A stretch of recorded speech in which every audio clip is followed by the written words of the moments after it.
At 6:47 on a Saturday morning in October, with 47,000 people filing into the grandstands and the television cameras already live, and the green flag exactly 3 hours and 23 minutes away, the most expensive piece of machinery Ashworth Motorsport had ever put on a racetrack refused to start. Not a warning, not a gradual failure. The startup sequence initiated, the dashboard lit up like every warning system in the car had decided to speak simultaneously, and then nothing. Silence where there should have been 500 horsepower coming to life. Victoria Ashworth was standing on pit lane in her team principal's jacket when it happened. She had built this program from nothing over 12 years. She had spent $30 million on this season. She had the best driver in the field, the fastest car in testing, and a shot at the overall GTP championship that her team had never been in position to win before. And the car would not start. What none of the engineers crowded around it knew. What Marcus Reed, her new technical director with his European credentials and his systematic processes, did not know, was that the answer to why the car wouldn't start was sitting in a spiral notebook in a house in Concord, North Carolina, 40 minutes away. The man who owned that notebook had been fired 3 weeks earlier. Fired in front of 63 employees. Fired in front of his 8-year-old daughter, who had been sitting on a toolbox at the back of the workshop with a book about birds in her lap when she heard her father's name said in a voice she had never heard directed at him before. The car that would not start on pit lane at Road Atlanta on October 12, 2024, was a car that Caleb Rutherford had spent 15 years building. He knew things about it that existed in no technical document, no manufacturer database, no engineering report anywhere in the world. He knew them the way his father had taught him to know things, not from reading about them, but from listening. Victoria Ashworth had decided that kind of knowledge was a liability. She was about to find out exactly what it was worth. I grew up in Concord, North Carolina, 12 miles from Charlotte Motor Speedway, in a town where motorsport is not entertainment. It is infrastructure. It is the reason families stay, the reason young people find work, the reason the shops on certain streets smell like synthetic oil and carbon fiber on weekday mornings when the rest of the country is still drinking its first coffee. My father, Dennis Rutherford, spent 30 years as a fabricator at various NASCAR teams. He was never in a press release. He never held a technical director title or gave a post-race interview or had his name in a championship celebration photograph. What he had was a reputation among the people who mattered. The crew chiefs and the shop foremen and the veteran mechanics who had been in the sport long enough to know that the men who built things were not always the men who got credited for them. He taught me one thing above everything else, and he taught it to me not as a lesson but as a practice, repeated so many times over so many years that by the time I was old enough to articulate it, I had already been doing it for a decade. A race car tells you what's wrong. You have to learn how to listen. I did not go to college. In the summer of 2001, 18 years old and freshly graduated from Concord High, I went directly into the shop. Parts runner first, the lowest position in any racing organization, the job that teaches you where everything is by requiring you to find it 100 times a day. Then tire changer. Then mechanic's apprentice under a man named Sal Benedetti, who had been in motorsport for 40 years and whose patience for people who didn't pay attention was so limited it was effectively non-existent. Sal taught me to hear a car the way a doctor hears a chest. Not just the obvious sounds, the knock, the misfire, the bearing whine that anyone could identify, but the sounds underneath those sounds. The ones that told you something was about to happen before it happened. The difference between a car that was working correctly and a car that was working correctly for now. Most people couldn't hear that distinction. Sal could. He taught me until I could too. By 2009, I was 26 years old and I had a reputation in the Charlotte motorsport community that I had not tried to build. It had built itself through a series of situations where I had found something that other people couldn't find. A vibration that 3 engineers had dismissed as normal. A fuel delivery issue that had stumped a team for 2 race weekends. An electrical fault in a hybrid system that the manufacturer's own technicians had been unable to locate in 4 days of diagnostic work. I found all of them, not because I was smarter than the people who had looked before me, because I sat with the car longer and I listened more carefully. Victoria Ashworth called me in April of 2009. She was building her IMSA program from scratch. Funding secured, chassis on order, shop leased in Charlotte, team identity being constructed from the ground up. She had asked 3 people whose opinion she trusted to give her a name. All 3 gave her mine. I joined Ashworth Motorsport as lead mechanic in May 2009. I was 26 years old. I had no engineering degree, no formal credentials beyond my experience, and no idea that I was walking into a place I would spend the next 15 years. I married Rachel in 2011. She was a physical therapist, practical and warm and constitutionally incapable of pretending things were fine when they weren't, which made her the most honest person I had ever been close to. Grace was born in 2016. Rachel died in April 2019 from a brain aneurysm. A Tuesday afternoon, no warning. Grace was 3 years old and at daycare when it happened. I was at the shop running a post-test diagnostic when my phone rang. I took 2 weeks. Then I came back to the shop because the shop was the place where the problems had solutions, and I needed to be somewhere like that. Grace grew up in the workshop on weekends and school holidays. She had a specific toolbox she preferred, a red snap-on rollaway near Pete Garza's station that was the right height for sitting if you were 8 years old and the right distance from the action to see everything without being in the way. Pete had worked at Ashworth Motorsport for 20 years. He was 58, built like someone who had been lifting heavy things professionally his entire life, and he had a specific patience with Grace that he did not extend to most adults. She called him Uncle Pete. He pretended this embarrassed him. It did not embarrass him. By the time Grace was 8, she could identify an IMSA GTP car by exhaust note alone. She knew the names of the major systems. She had opinions about tire compounds that were, on 2 occasions I know of, more accurate than the opinions of people with engineering degrees. She was, in every meaningful sense, a shop kid, like her father, like her grandfather before him. The Ashworth Motorsport GTP car, chassis designation AM-07, arrived in Charlotte in January 2023 as a rolling shell. I was involved in its build from the first day. What that means, specifically, is this. I was there when every system was installed, every connection made, every calibration run. I was there for the first engine fire, the first systems test, the first time it ran under its own power in the parking lot behind the shop at 6 in the morning with the Charlotte winter still dark around us. I was there for every test session through 2023 and into 2024. I logged more hours with that specific car than any other person on the team. More than Marcus Reed, who joined in January 2024 and whose relationship with AM07 was primarily through data screens and technical reports. More than Derek Wills, who drove it but did not build it.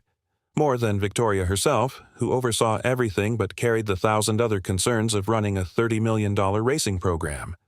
The car had a specific characteristic that developed during August testing at Sebring International Raceway.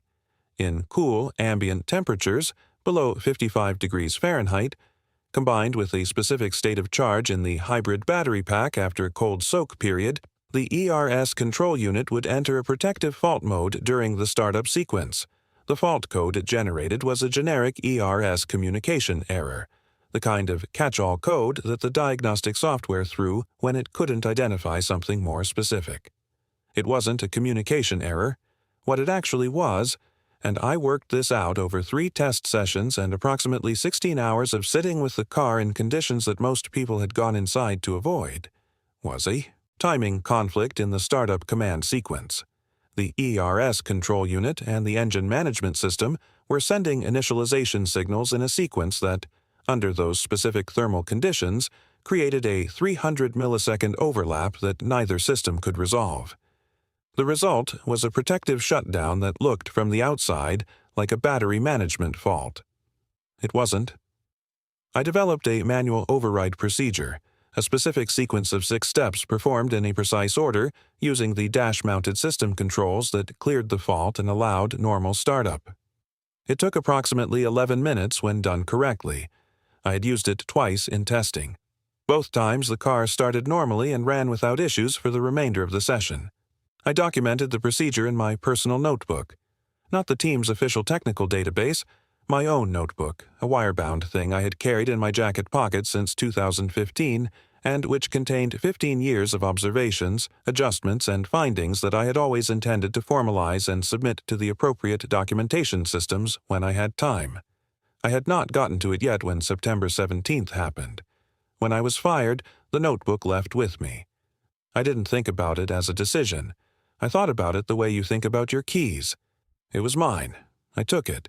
It didn't occur to me until much later what that meant for the car.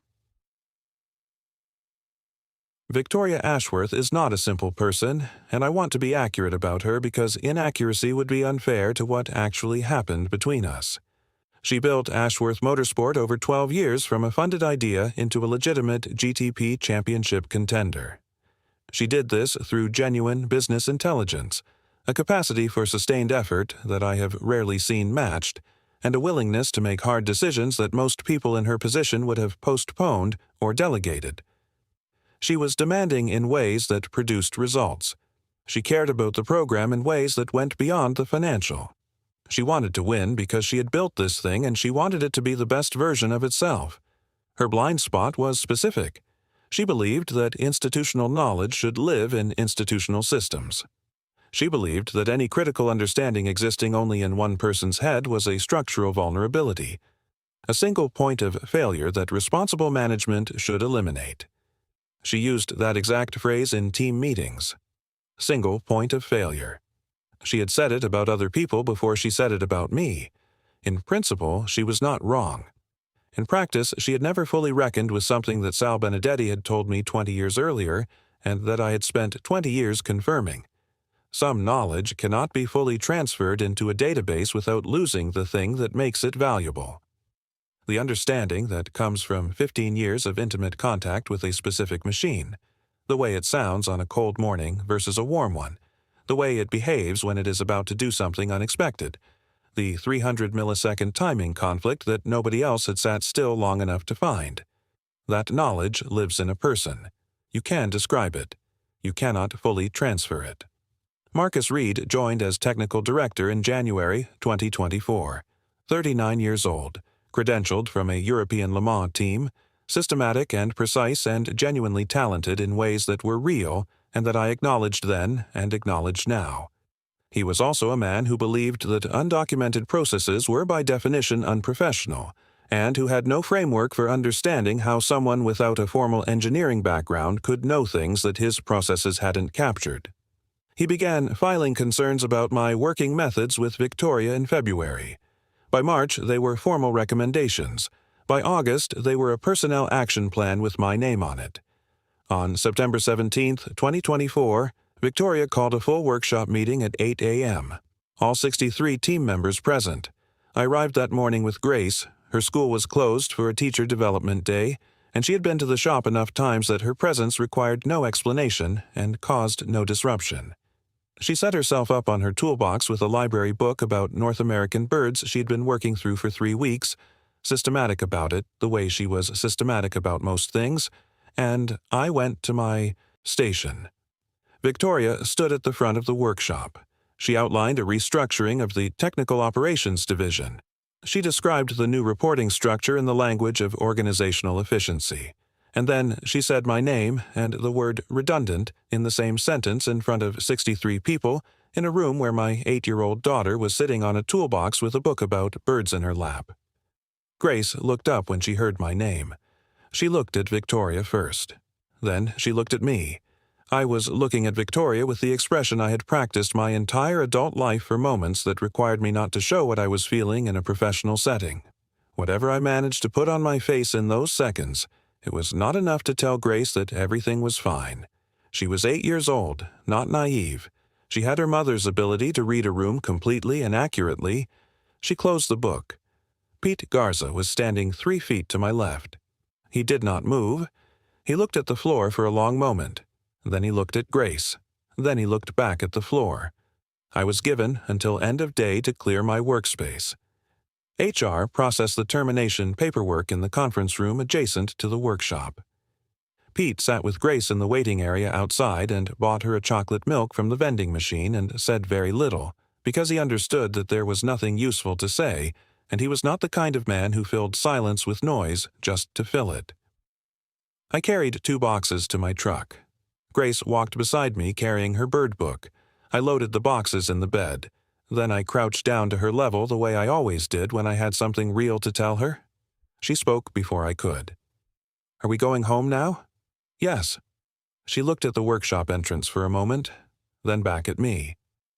"Is it because of something you did wrong?" I held her eyes. "No," I said. "It's because of something they didn't understand yet." She processed this with the particular seriousness she brought to information she intended to keep. Then she nodded once and got in the truck. I looked back at the building once. The shop I had walked into at 26 years old, the place where AM07 had been built from a rolling shell, where Rachel had brought Grace for the first time when she was 4 months old and too young to understand any of it. Then I got in the truck and drove home. When the first week I fixed things around the house, the back porch step that had been loose since March, the kitchen faucet dripping since June, the garage door track stiff since last winter, I worked through the list methodically the way I worked through anything, and at the end of the week the house was in better mechanical condition than it had been in 2 years. Grace went to school. I picked her up. I made dinner. I helped with homework.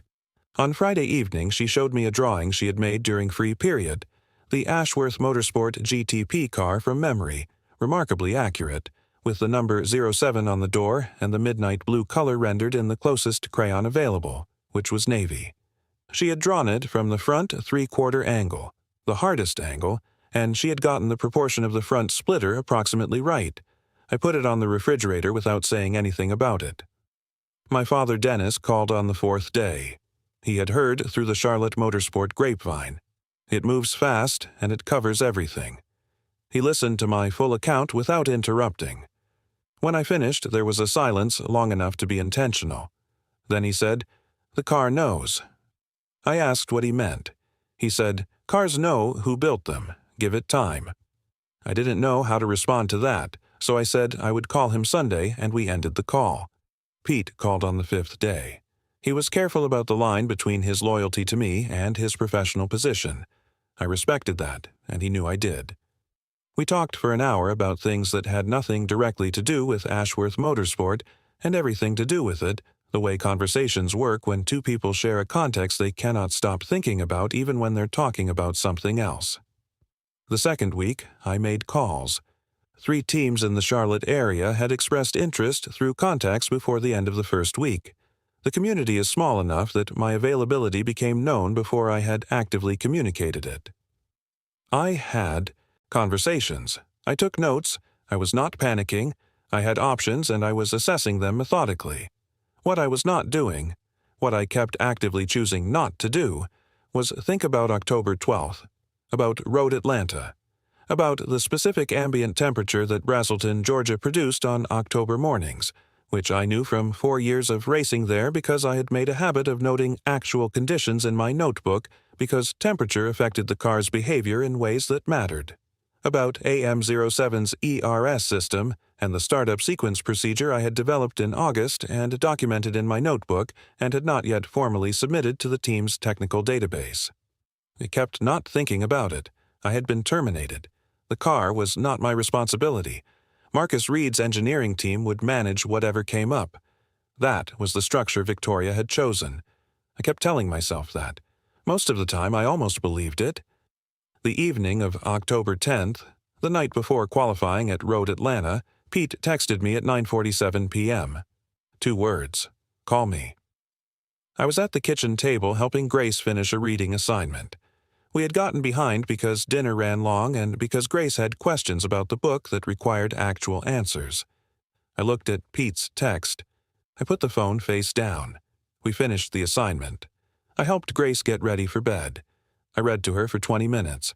We were working through a chapter book about a girl who discovers an old sailing ship in a lake behind her grandmother's house. Grace had a theory about why the ship was older than it should be. Her theory was interesting and almost certainly correct. After she was asleep, I picked up my phone and called Pete. He answered immediately. The tone of someone who has been waiting and is relieved the call came. He told me the car had thrown an ERS fault during the final pre-event systems check that afternoon. The fault code was the generic ERS communication error. Marcus Reed's team had worked on it for 4 hours. They had replaced the ERS control unit entirely, a significant and expensive intervention. The fault had cleared after the replacement. Pete said he had watched the whole process and he did not think the replacement had fixed anything. He thought the fault had cleared coincidentally and that it was going to come back in the morning. I asked him one question. What was the ambient temperature at Road Atlanta this afternoon? He checked his phone. 54 degrees? I was quiet for a moment. October mornings at Road Atlanta averaged 48 to 52 degrees at race start time. The startup sequence would be initiated around 6:30 a.m. The battery pack would have been on a cold soak through the night. The new ERS control unit, same firmware, same calibration as the old one, would behave identically under those conditions because the issue had never been the hardware. I knew exactly what was going to happen in the morning. I told Pete to make sure whoever was managing the startup sequence did not rush the battery conditioning cycle. Give it the full time. Do not abbreviate it under any time pressure. Pete said he would pass it on. We both understood without saying it that passing it through Marcus Reed's process was not the same as me being there. I said goodnight. I sat in my kitchen for a long time after the call ended.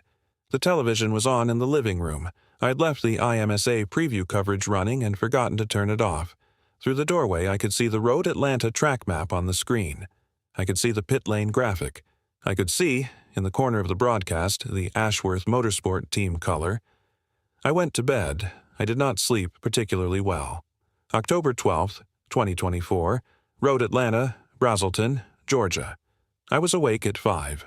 Grace was still asleep. I made coffee and turned on the IMSA broadcast, which had started at 6 for the pre-race coverage, and I sat at the kitchen table and watched it the way you watch something you are trying not to care about and failing completely. The broadcast showed pit lane, showed the GTP cars in their stalls, showed the crews working through pre-start sequences in the flat gray light of an October morning in Georgia. The on-screen temperature graphic read 49 degrees Fahrenheit. I watched AM07 in its pit stall. The camera held on it for about 4 seconds before cutting to the wider shot. 4 seconds was enough. I could see the crew position, the startup preparation, the way the car was sitting in its stall. At 6:47 a.m., the startup sequence was initiated. The broadcast was on a commercial. I found out from Pete's text, which arrived at 6:51 a.m., 3 words, "It happened again." I put my coffee down on the table. The broadcast came back. The cameras went to pit lane. You could see from the wide shot that something was wrong at the Ashworth Motorsport stall. Too many people clustered around the car, the wrong body language, the specific tension that a pit lane takes on when a technical problem has arrived at the worst possible moment and nobody has an answer yet. Victoria Ashworth was visible at the edge of the stall, phone to her ear, the posture of someone managing something that is actively not being managed. Marcus Reed was crouched at the car's left side with a diagnostic tablet. 2 engineers flanked him. They were running a sequence, then running it again, then conferring in the tight, fast way of people who understand the time constraint and have not found the answer. Grace appeared in the kitchen doorway at 7:15 in her pajamas, hair uncombed. She looked at the television. She looked at me. She said, "That's our car." I said yes. She came and sat at the table and looked at the screen without asking anything else.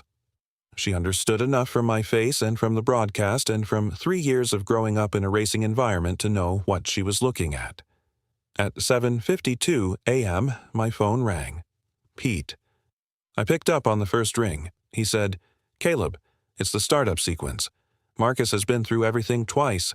They replaced the control unit yesterday and it didn't fix it. He doesn't know what he's looking at." I said, "I know what he's looking at." A silence. 2 full seconds. "Can you walk us through it?" I looked at the television. I looked at Grace, who was watching me with the focused stillness of someone who understood that something important was happening and had decided to be very quiet. "Get me on speaker," I said. "I need whoever is physically at the car right now, not on a radio relay, directly at the car with their hands on the controls." Pete said, "Give me 30 seconds. I went to the kitchen drawer where I kept my notebook, found the page with the startup override procedure. I had folded the corner in August, the way I marked things I expected to need again. I laid it flat on the table in front of me. Grace looked at the notebook. She looked at me. She didn't say anything. 30 seconds later, Pete's voice came back through the phone. "You're on speaker. Marcus is here. 2 engineers. Derek is here, too." I heard Derek Wills say my name, not to me, just to the air around him, the way a person says a name when they weren't expecting to hear a voice and needed a second to locate themselves. I said, "I don't have time to explain the full technical background right now. I need whoever has access to the ERS management interface to follow this sequence exactly as I give it, every step in order. Do not skip ahead. Do not improvise. Confirm each step out loud before moving to the next one." A pause. Then Marcus Reed's voice, measured. "Go ahead." What followed was 11 minutes. I walked them through 6 steps, each one specific, each depending on the previous one having been completed correctly and confirmed before proceeding. The procedure required manually resetting the ERS communication handshake in a sequence that forced both control systems to reinitialize their timing protocol simultaneously rather than in the standard staggered sequence that created the conflict under cold conditions. Step 1. Confirm. Step 2. Confirm. A question from one of the engineers at Step 4. I answered it in 2 sentences and we moved on without breaking the sequence. Step 5. Confirm. Step 6. Now initiate the startup sequence, I said.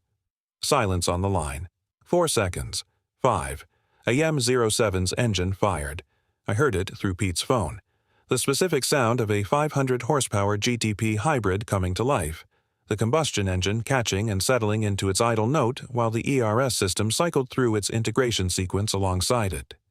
Even through a phone speaker in a kitchen in Concord, North Carolina, 40 minutes from Road Atlanta, I knew that sound. I had heard it hundreds of times.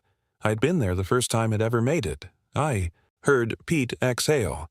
A long and complete breath, the kind that carries everything a person has been holding for the past hour. I heard Derek Wills say, very quietly, to no one in particular, "There it is." From Marcus Reed, a silence of several seconds. Then his voice, doing the careful work of remaining composed, "Caleb." A pause.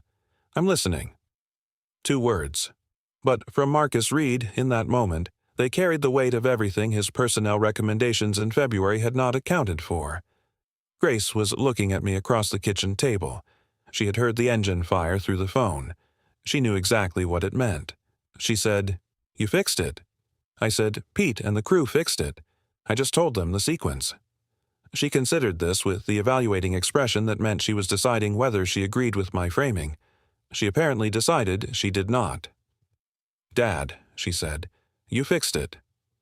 I looked at my notebook open on the table, the 6 steps in my handwriting. 15 years of listening to a car until you understood it well enough to know what it needed when everyone else was out of answers. I closed the notebook. On the television, the camera cut to pit lane. AM-07 was running in its stall, the crew around it carrying the changed body language of people whose crisis has just resolved. Victoria Ashworth was visible at the edge of the stall. She was looking at the car. Then she looked at Pete Garza, who was still holding his phone. Then she looked at the phone itself. She already knew whose voice had just come through that speaker. The Petit Le Mans green flag dropped at 11:10 a.m. AM-07 qualified 4th in the GTP class and ran cleanly through the full 10 hours. Derek Wills drove the final 3-hour stint with the controlled aggression of someone who had been waiting all day for his turn and intended to make every minute of it count. The car finished 2nd in GTP class, Ashworth Motorsport's best Petit Le Mans result in 7 years. In the post-race press conference, a journalist asked Derek about the pre-race technical difficulties that had been visible on the broadcast. Derek looked at the question for a moment before he answered. Then he said, "We had the right people looking at it." He did not say my name. He did not elaborate. The journalists moved to the next question. Pete texted me the result at 9:23 p.m. Then a second text 30 seconds later that said nothing except, "Your father was right. I read it twice." Then I put the phone down and went to check on Grace, who had fallen asleep on the couch at 8 watching the final hour of the broadcast. I carried her to bed the way I had carried her since she was small enough that it felt like nothing. She was getting to the age where that wouldn't be possible much longer, and I was aware of that the way you become aware of things that are ending before they've gone. I pulled the blanket up. She didn't wake. I went back to the kitchen and sat at the table with my notebook open in front of me and the television off and the house quiet in the way houses get quiet late on October nights when the windows are closed and the neighborhood has gone to sleep. Victoria Ashworth called on Monday morning. I let it go to voicemail. Then I listened to the voicemail. Then I called her back. The conversation lasted 40 minutes, and it was not what I expected. Not in its tone, not in what she said, and not in what she asked at the end of it. She did not make excuses. She did not offer the careful organizational language that people use when they want to acknowledge something without fully owning it. She said she had built a management framework around the principle that knowledge should be transferable and institutionally owned, and that she had encountered something at Road Atlanta that her framework did not account for and could not have produced. She said, "I built a process around the idea that knowledge should live in systems. What I didn't account for was that some knowledge becomes worth what it's worth precisely because of who carries it. I don't know how to put that in a database, but I understand now that it's real." I listened. Then she said that Grace should not have been in that workshop on September 17th, that whatever disagreement existed between us professionally, that a specific thing was wrong, and she was sorry for it. I said I appreciated her saying so. I meant it. Then she asked if I would consider coming back. I told her I needed a few days to think about it. She said she understood. We ended the call. I thought about it for 3 days. I talked to Pete, who said what Pete always said when I asked him for advice. He asked me questions instead of answering, which was more useful than most people's answers. I talked to my father, who listened and then said, "You'll know. You've always known." On the 3rd day, I called Victoria back and gave her my terms. Not just a salary number. Specific terms. A formal documentation process for all technical findings going forward, with my name on the records. A direct reporting structure for technical matters I had identified that did not route through Marcus Reed. A written protocol ensuring that undocumented procedural knowledge I held would be formally captured and submitted to the manufacturer within 90 days. And one more condition, the one she paused longest on before responding. I wanted Grace to be able to come to the shop. Victoria said yes to all 4. The 3 teams I had spoken with during those weeks were professional about it. 2 of them said to call if anything changed again. One said he would have made the same call in my position, which I appreciated more than he probably knew. 2 weeks after Petit Le Mans, a Sunday morning in late October, Grace was at the kitchen table with her sketchbook working on something she had been keeping private. She had a habit of not showing drawings until they were finished, which I respected and which she had clearly not inherited from me since I had no equivalent patience for anything.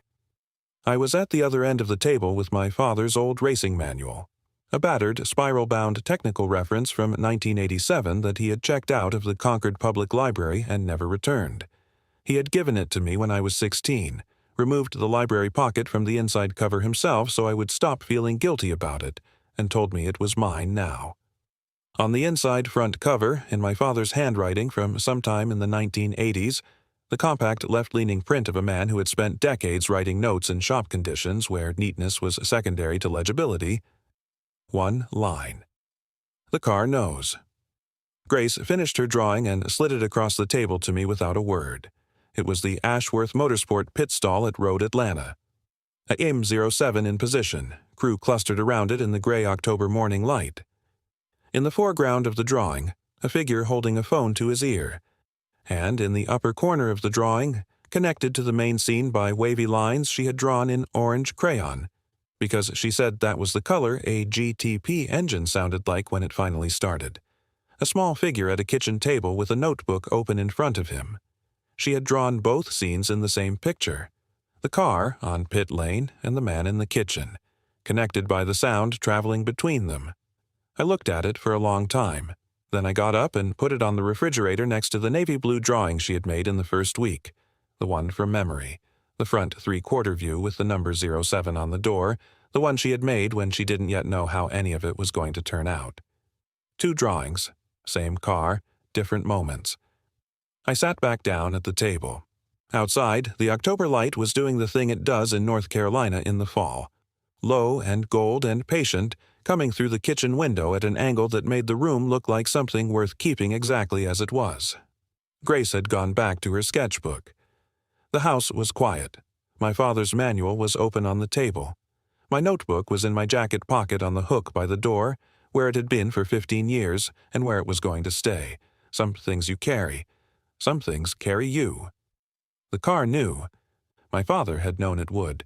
And somewhere in 15 years of early mornings and cold test sessions and 16 hours of sitting with a car in conditions that drove everyone else inside, I had known it too. Not because I was the smartest person in the room, because I was the one who stayed long enough to listen. Before you go, I want to ask you something.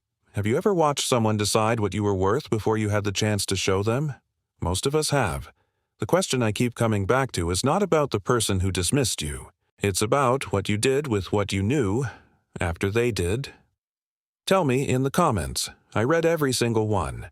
If this story stayed with you today, share it with someone who needs to hear it. You already know who that person is. And if you're new here, subscribe. Every week, a story like this one. Real people, real decisions, the kind that stay with you long after the screen goes dark,